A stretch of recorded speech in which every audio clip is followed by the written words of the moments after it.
Welcome to What's Up's episode 12.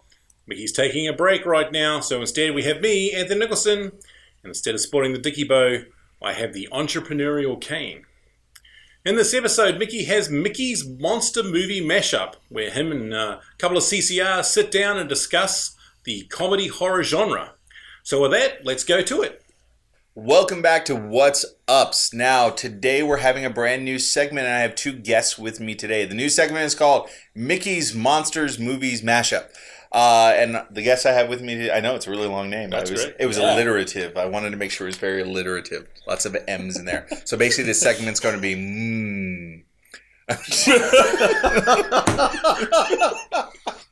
The guests I have with me today are Manny Benavides from the ECTS desk and Daryl Harris from the TSC desk. Right. But you're training for ICS now. Right. All right. So the first question I have for you guys, really quick. So we're going to talk about some movies today. And actually, we're going to talk about specifically comedy horror movies, or horror movies that have comedic elements in it. Exactly. Okay, I'm not talking like Young Frankenstein, which is a comedy that has some horror in it. This is horror with comedy thrown in there. Those are some of the movies we're going to talk about today. But before I ask that question, when we talk about movies, the question I have for you guys is, what is your favorite horror movie of all time?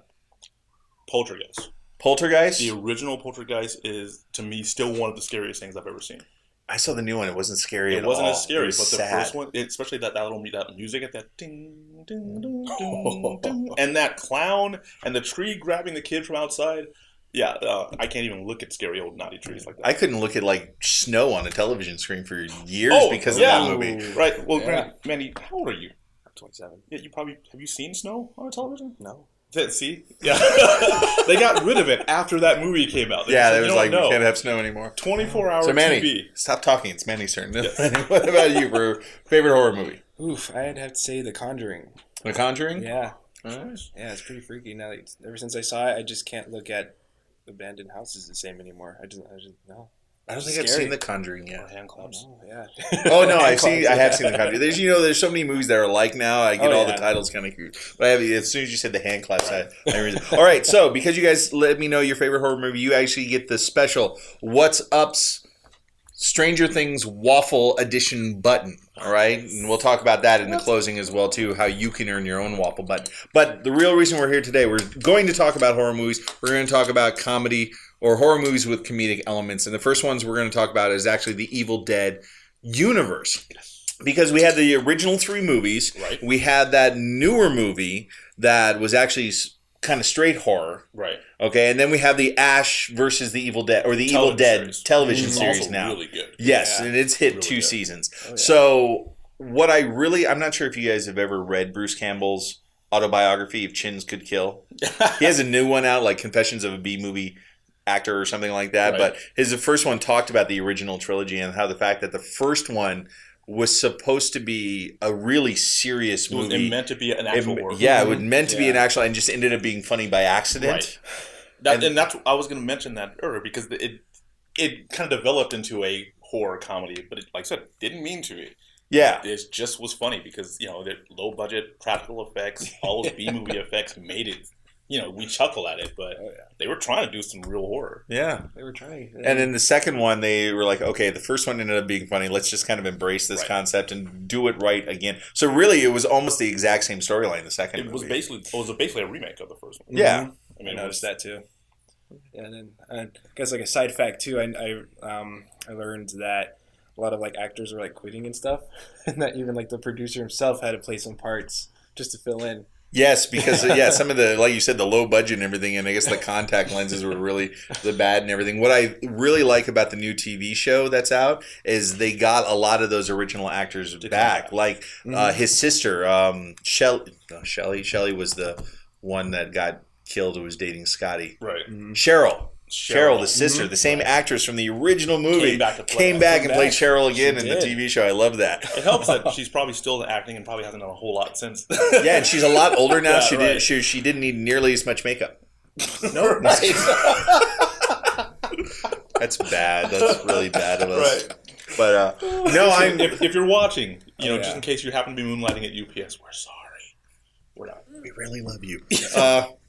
No, but I do love Bruce. I love the fact that Bruce Campbell is such a physicality, and I think that's what sold a lot of the comedy in this. Is just his reaction and the fact that he was doing. There was no stunt doubles. He's doing a lot of the stuff you see. Yeah.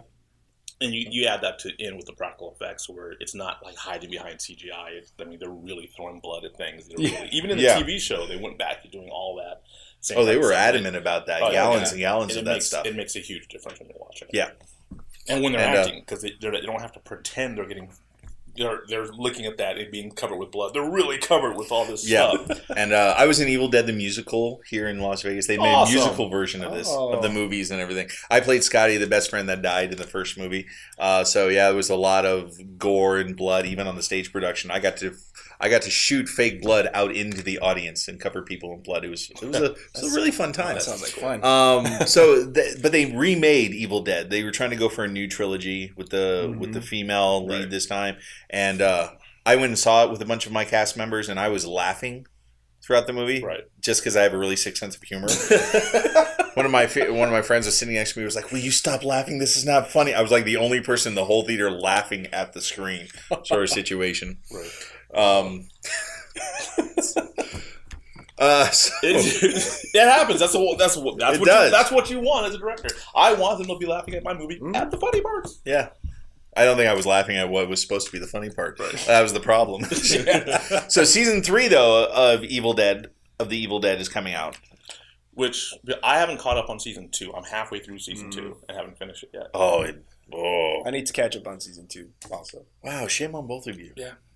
Wow. I just know that I like the fact that he came back and redid it. So prior to growing the beard and everything, I could have played Ash again. I'm old enough now. I was never thin enough to play young Ash, but now that he's older and he's let himself go a little bit, I could play Ash again. Or that Bubba Hotep. I know exactly. For another reference for a comedy horror from where Bruce Campbell as a mummy killing Elvis Presley. Presley. Yep. Yes. Yeah. And then a black guy playing JFK. Right. Which was even better because it was based in a mental asylum. So yeah. So Evil Dead, really good trilogy out there. Definitely some comedy and everything. But I think the other movie I wanted to talk about that really kind of brought this forward, this concept, was Shaun of the Dead. Right. Which like there's other movie Hot Fuzz is more. I mean, you could tell that one and the third movie you wanted to talk to. It's a love poem to the genre, really. Yeah.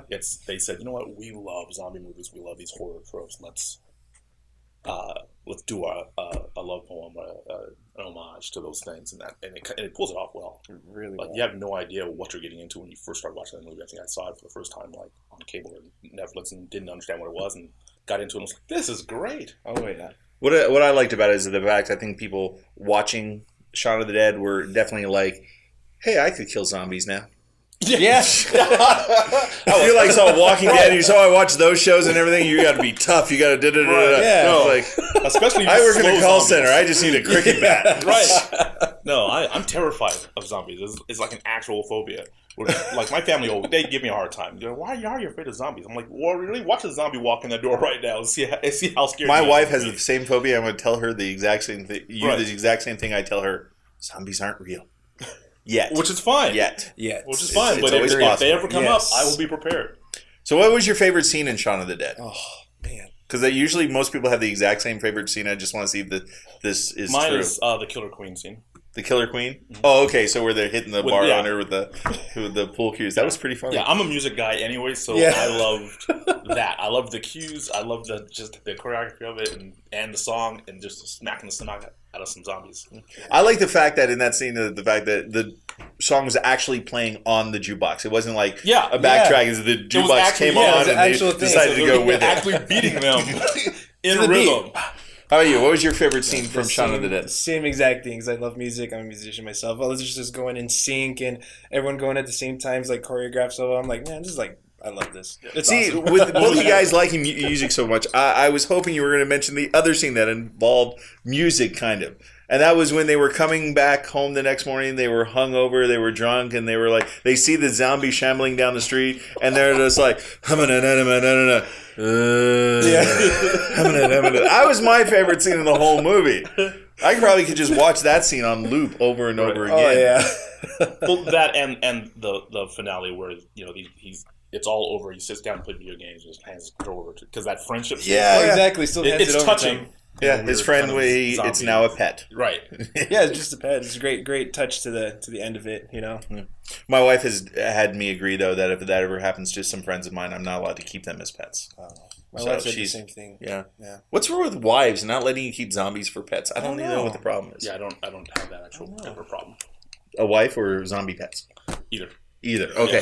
So we were going to talk about a third movie where this has actually been a fun conversation. I like this. We were going to talk about Cabin in the Woods, which I think set a whole new level to the whole concept of horror comedy. We don't really have time to go into that. But I think if, like you said, if there was ever a love poem to horror movies. To horrors. Like that as a whole would, genre. That would definitely be it. Yeah. And still had a lot of that comedy left in there. It did. One thing that I'm going to recommend if you never had a chance to watch Cabin in the Woods, or even if you want to go back and watch it again, pause it long enough to actually read the monster board. Yes. Did you ever read the monster board? Board? Yeah, luckily there's images captures out there. Right.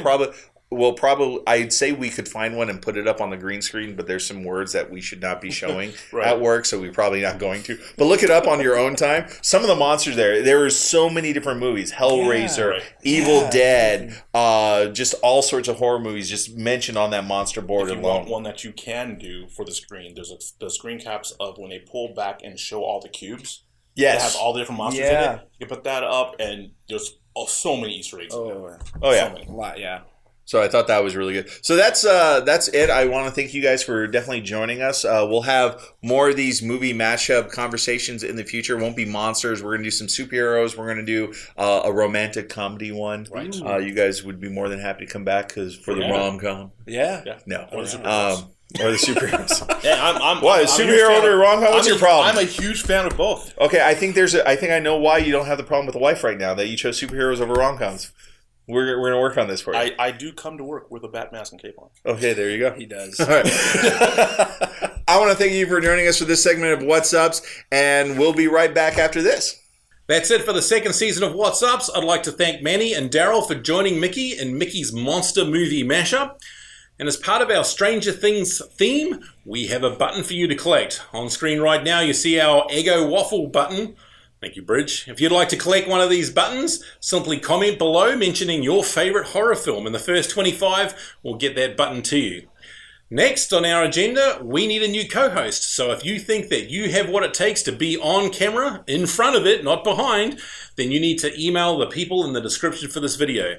And lastly, the Las Vegas media team are not going anywhere. We're switching to our UPS Global Business Services Las Vegas What's Ups News Network, where we're going to bring you all the breaking news of our peak season. So until next year, I'm Anthony Nicholson, and What's Ups?